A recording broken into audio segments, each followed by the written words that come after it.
Casimiro ibabawi ang tinodas na Pinoy boxer. Good news sa Pinoy Donaire Junior tinabla. Ito at pag-usapan natin, pero bago ang lahat, pakisubscribe po ng channel ko. Huwag niyo na rin kalimutan i-click ang notification bell para lagi kayong una sa balita. Laban ang aasahan, balita sa mga pambato na isasalang, pasabog na video, lahat yan nandito. Nino Cruz TV ang iyong paborito. Pag-usapan nga po natin mga kaboxing, good news dahil official nang inanunsyo ang laban ng ating pambato na si Charlie Suarez kontra ito kay Andres Cortez ngayong September 20 sa Glendale, Arizona. Ang laban ay malaking implikasyon dahil maaaring makalaban ng mananalo si Navarrete or Valdez para sa titulo, naway manalo ang ating kababayan sa darating niyang laban.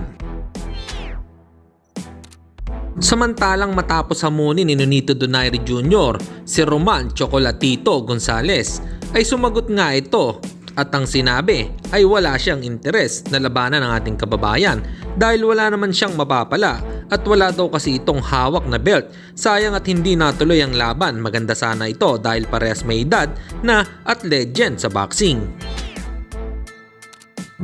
At sa kabilang balita naman tayo mga kaboxing, may lumabas na rumor.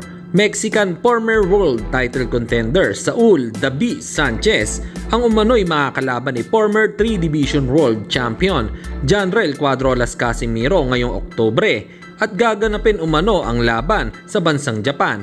Patatandang dalawang Pinoy ang magkasunod na tinalo nitong Mexicano. Ito ay si RB Daniega at Arthur Villanueva. Kung matutuloy nga ang bakbakan ay si Cuadrolas na ang re-rest back dito kay Saul Sanchez para sa dalawang Pinoy na natodas. Para sa inyo mga kaboxing, ano po ang opinion nyo dito? Comment lang po kayo sa ibaba. Hanggang dito na lang muna ang ating balita. Dito na lang ang aking boxing news report. Babu!